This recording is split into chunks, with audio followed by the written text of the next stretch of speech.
play Dungeons and Dragons Part 1. So you've decided that you want to try the fantastic game of Dungeons and Dragons.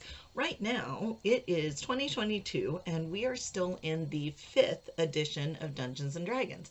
Now, you might be able to find used books and play an earlier edition depending on what you like. I'm going to just jump right into 5th edition, but really these starter tips are good for whatever edition you want to play.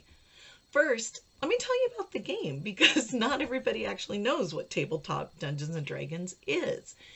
You're trying to solve a mystery. If you've ever seen Scooby-Doo, it kind of reminds me of that. So you and a team of friends, 4 players to 6 players. That's your basic crew. You get too many more than that and the turns take too long. It's really hard to play with less than 4 people. So you need to find about 3 friends to play D&D with as your party. And then you need someone to be the dungeon master. Mistress! Yes, or dungeon mistress.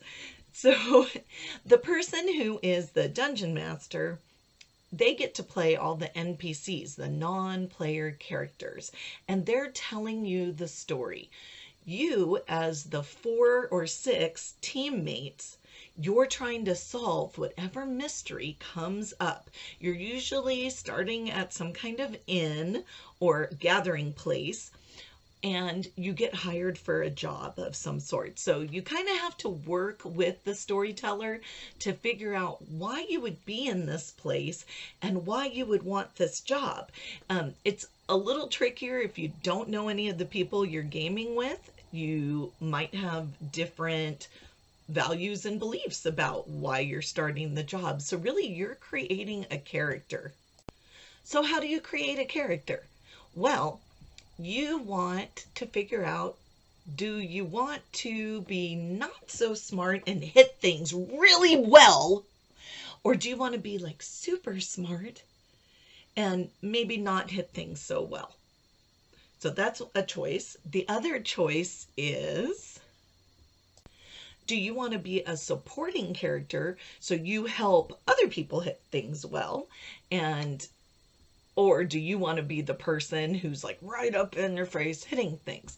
If you want to hit things up close, then you're some kind of a barbarian fighter. It's called melee. If you want to hit things far away, maybe you're a magic user. You want to be a wizard of some sort, a mage, a sorcerer. Next up, dice and a miniature. So there are 7 basic dice that you want for Dungeons and Dragons. You won't necessarily use all of them all the time. Some you'll barely ever use. It really depends on which class you end up using. Everybody uses the D20. That's why they're so iconic. The percentile dice, not so much. D10 you might use. If you're a barbarian fighter, you're definitely going to use the D12. I mostly play bards and healers, so for me it's the traditional D6 and D4. And there's also the D8. So those are the 7 dice. And dice can be very personal. I would start with colors you think are attractive and definitely move up in the world for other kinds of dice that you like. If vision is a problem for you, you can see that the white etched dice are a little clearer to read than the gold etched dice. I like to have at least 2 sets of dice because sometimes you're asked to roll 2 D20s and take the better of the 2 rolls or the worse of the 2 rolls. So complementary dice really work well. You might see, again, it's a rabbit hole. How much do you want to spend? You can buy individual dice based on your characters, totally different colors. You can scrounge in your board games for dice you already have. You might want to get something to roll your dice on, like under my keyboard. I have this beautiful dice mat that someone gave me years ago. Or you can, they sell all kinds of beautiful boxes. I was given this as a dungeon master gift, and I just absolutely love it. They have super fancy rolling things that you can buy. It kind of depends on the table you're using. So theoretically, this side I could roll in. I use it for stuff and keeping dice.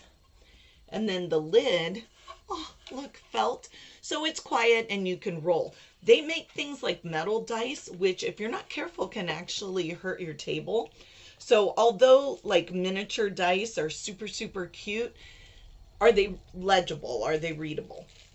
Next thing you'll want is some kind of miniature, and you can go super fancy and paint it yourself, or you can pay someone to paint it, or you can just use a Lego to be your miniature, or leave your mini unpainted.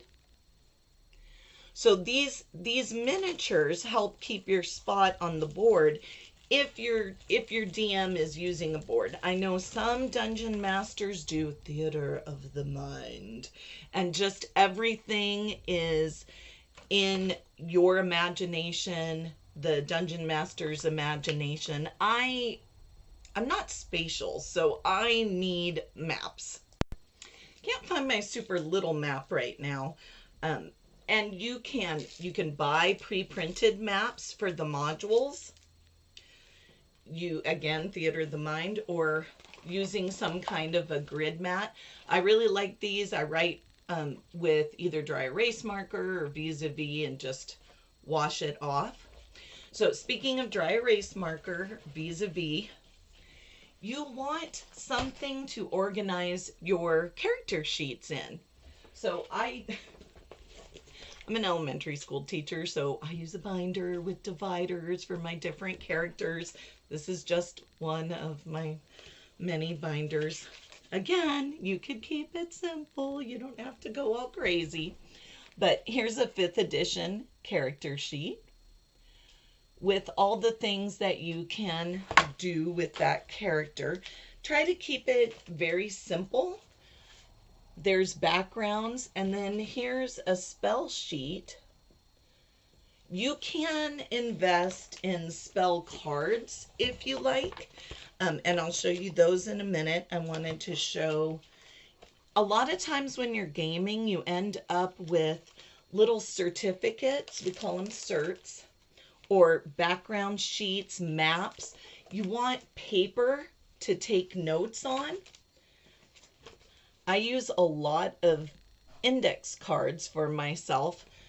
That way I can mark it. So this character sheet's in a protector, and I can mark it with a dry erase marker or vis-a-vis and use the character sheets over and over again. Bad news for you, sometimes your character might die. So keeping your previous character sheets actually makes sense. So you can go right back to, oh, I thought I was level 4, but So you might have gone down to an earlier level. Having multiple characters ready for you to play is another way to not hold up the table if your character has a death. So the highest level character I ever made was a bard. And it took years to get that character at a high level for me. So I have the spell cards for the bard. I have them, I'm a little OCD, so I have them separated by level. This helps me. Again, you don't have to spend the extra money. You can write it on index cards. You can write it on your character sheet. But this lets me know which spells I've used, because your character is limited on how many spells it does. Right now I'm talking about 5th edition, but this was true in 3.5 and 4th edition. You only have so many spells you can cast in a day. So once you've cast the spell, like turning it over, oh, that helps me know, okay, I can't use that today unless I do something special to bring it back. So these are spell cards, and you can buy them or not, totally up to you. And as far as dice go, If your DM will let you, there's dice roller apps for your iPad or your phone. So, do you need dice? Not necessarily, but are they wonderful to have? Yes. And just an FYI, if you ever need a horse, hey, that's exactly the size of a horse. Just saying, practical.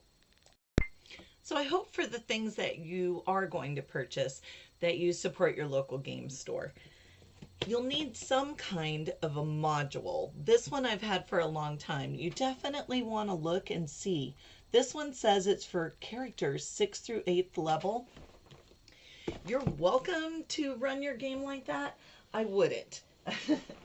If you're just starting out, then it would behoove you to start with level 1 characters so you can figure out the movements, the rules, what your character does. Everybody's starting at first level. So that's why I decided for my friends who are just learning how to play to go with Curse of Strahd Revamped. I have played sections of Strahd, the original, way back in the day. Gen X, but this is 5th edition and it starts right with level 1 characters. But there's all kinds of modules. It was not an easy choice which one to go with. So read the back of the campaign books, making sure it starts at a level that you're comfortable with, and you can decide as a team. It helps if you have a group. I hope your DM is knowledgeable, but they don't have to be. Have you ever just opened a board game and like read the rules and kind of gone for it? You can totally do that. There's lots of pre-made characters out there. You can go to all kinds of websites and use the pre-made characters. For me, making the character is a lot of the fun as you're deciding how smart your character is, how charismatic, how strong. Kind of the character begins to take on a life of their own, and that's part of the reveal. Like when I play a stabby rogue, they're the thief who can sneak in and check for traps and CSI the room. I usually use gold dice because they're all about the gold. When I play a ranger who is the long range combat, more outdoorsy type, so I'll use green or brown dice. So everything kind of goes together. You're painting your miniature or choosing your miniature, you're choosing your dice, and you're creating this character that you think will help you solve the adventure.